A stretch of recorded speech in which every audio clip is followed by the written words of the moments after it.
नमस्कार साथियों, मैं आज प्रश्नावली ए का बी यानी 1 का बी लेकर आया हूँ। ठीक है, उसमें तीसरे क्वेश्चन से देखेंगे। तो तीसरा क्वेश्चन आपका लिखा है कि अभाज्य गुणनखंड विधि द्वारा निम्नलिखित पूर्णांकों के एचसीएफ और एलसीएम ज्ञात कीजिए। तो पहला इसमें क्वेश्चन दिया है 12, 15 और 21 का अभाज्य गुणनखंड विधि से। तो हम यहाँ पर पहले इसका लिख लेते हैं। 12 का कितना होगा, 15 का यहाँ पर लिख लेते हैं और उसके बाद नीचे 21 का लिख लेते हैं। ठीक है, 21 का लिख लीजिए। और उसके बाद इसका करेंगे तो देखिए 2 बार जाएगा तो 6 बार 6 आएगा, फिर 2 से कटाएंगे तो 3 बार, फिर 3 आ जाएगा, इतना आ जाएगा। फिर इसको 3 से कटाएंगे, 3 5 15, 5 का 5। इसको 3 से कटाएंगे, 3 7 21, 7 का 7। यानी यहाँ पे लिखेंगे हल, यहाँ पे हल लिखेंगे। ठीक है, तो यहाँ पे हल लिखेंगे तो देखिए क्या मिलता है आपका। 12 का मिल जाएगा।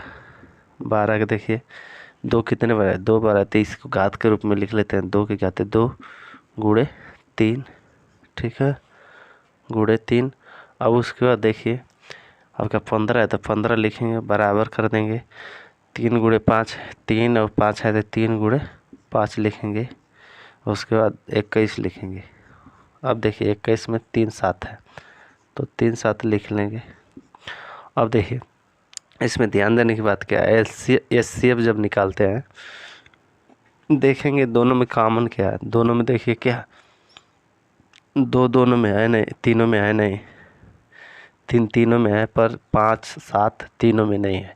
तो 3 है ना, 3 पर देखिए कितनी घात है, 3 पर सबसे छोटी घात देखिए, एक इस पर भी है, एक इस पर भी है, एक इस पर भी है।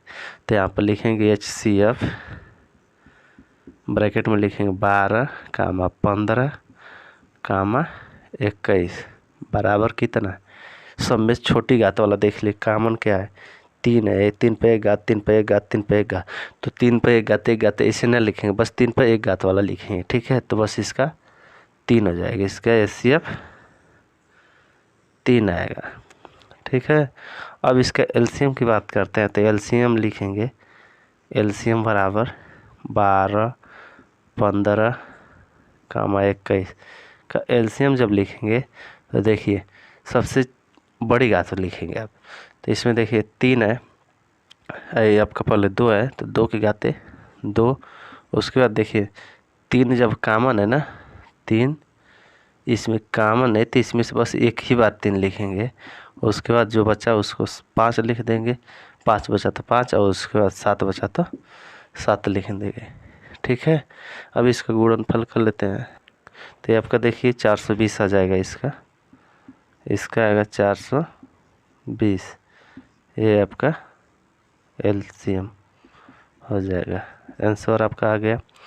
एचसीएफ निकाल दिए, एलसीएम निकाल दिए, ये आपका आंसर हो गया। अब अगला क्वेश्चन देखते हैं इसी में का। ठीक है, अब चलिए 17, 29 और 23 का देखते हैं। 17, 29 और 17, 23 और 29 का। 23 का देखिए आप लिखेंगे हल। ठीक है, तो देखिए अब यहाँ पे हल लिख लेते हैं। तो देखिए यहाँ पे लिखेंगे 17 को क्या 2 पार्ट में तोड़ेंगे तो क्या मिलेगा आपका, मिल जाएगा 1 गुणे 17, और 23 को तोड़ेंगे 2 पार्ट में तो 1 गुणे 23, और 29 को तोड़ेंगे तो 1 गुणे 29 हम लिख सकते हैं। तो यहाँ पे लिखेंगे HCF बराबर देखिए आपका क्या मिलेगा, HCF 17, 23 और 29 का देखेंगे। तो तीनों में देखिए क्या सबसे छोटी घात वाला 1 है, तो 1 को हम लिख लेंगे, यही आपका एलसीएम हो जाएगा। उसके HCF हो जाएगा। अब एलसीएम देखते हैं, एलसीएम तो 17, 23, 29 का। तो देखिए क्या मिलेगा, एक वाला छोड़ देंगे, एक वाला को नहीं लिख सकते हैं, लिख भी सकते हैं। तो 17 गुणे 23 गुणे 29 लिखेंगे, और इसका गुणा कर देंगे, जो आएगा आंसर वही आपका एलसीएम हो जाएगा। देखिए 23 का गुणनफल करेंगे तो कितना आ जाएगा, 11, 33, 9 आएगा। ठीक है, ये आपका एलसीएम हो जाएगा। इसका आंसर आ गया 11, 33, 9। ये आपका एलसीएम होगा। एचसीएफ 1 होगा। ठीक है, अब इसको मिटा लेते हैं, अगला क्वेश्चन देखते हैं इसी पे। देखिए क्वेश्चन नंबर 3 दिया है कि 8, 9 और 25 का हमें एचसीएफ निकालना है और एलसीएम निकालना है। तो 8 का यहाँ पे लिखेंगे, 8 को हम लिख सकते हैं 2 गुणे 2 गुणे 2, या फिर घात के रूप में लिखेंगे तो आपका 2 के घाते 3, 2 दूना 4 दूना के 8, 3 लिख सकते हैं। उसके बाद 9 को लिखेंगे 3 गुणे 3, 3 लिखे 9, या फिर 3 के घाते 2। 25 को हम लिख सकते हैं 5 गुणे 5, या फिर 5 के घाते 2। अब इसका एचसीएफ जब निकालेंगे, एचसीएफ निकालेंगे तो ध्यान क्या देंगे, देखिए 8, 9 और 25 का ध्यान देने की बात यह है कि सब में देखिए कॉमन क्या दिख रहा है। 2 इसमें है तो इसमें नहीं है इन दोनों में, 3 इसमें है तो इन दोनों में नहीं है, 5 इसमें है तो इन दोनों में नहीं। तो क्या हो सकता है, 1 हो सकता है इसमें भी, 1 इसमें भी, 1 इसमें भी। तो हमारा एचसीएफ क्या आएगा, 1 आएगा। एचसीएफ कितना आएगा, 1 आएगा। ठीक है, अब उसके बाद इसका एलसीएम की बात करते हैं। एलसीएम की समझ में आ गया एचसीएफ कैसे आया।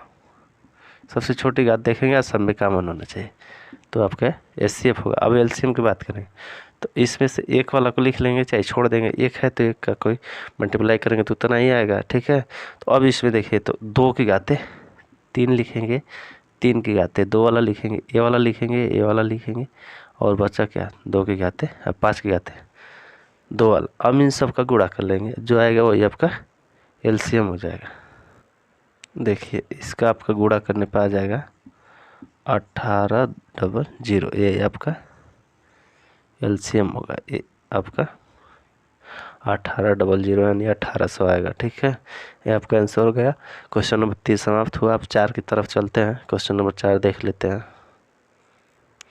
क्वेश्चन नंबर 4 दिया है, यदि एचसीएफ 306, 657 का 9 है तो एलसीएम ज्ञात कीजिए। ठीक है, तो इतना दे दिया, 2 ठो संख्या दिया है, उसका एचसीएफ दे दिया है, एलसीएम निकालने के लिए बोल रहा है। ठीक है, तो हम यहाँ पे जानते हैं, यहाँ पर लिखेंगे हल। हल में लिखेंगे क्या, देखिए ये आपका क्वेश्चन था। अब हल में जानते हैं हम कि 2 संख्याओं का गुणनफल, 2 संख्याओं, ये आपका फार्मूला होता है 2 संख्याओं का गुणनफल कितना होता है। 2 संख्याओं का गुणनफल बराबर होता है एचसीएफ गुणे एलसीएम। ठीक है, तो 2 संख्या क्या है, 306 गुणे 657 है। ठीक है, एक संख्या 306 है, दूसरी संख्या 657 है। एलसीएम एचसीएफ हमें पता है, एलसीएम नहीं पता है तो एलसीएम उसी तरह से रहने देंगे। अब देखिए एलसीएम बराबर लिखेंगे क्या, एलसीएम बराबर देखिए ये 2 संख्याओं का गुणनफल, तो ये आपका 306 गुणे 657। अब इधर 9 गुणे में तो इधर आएगा तो भागे में आ जाएगा, भाग करेंगे तो इससे कट जाएगा, कितने बार में, 3 बार में कटेगा, यानी 73 बार में।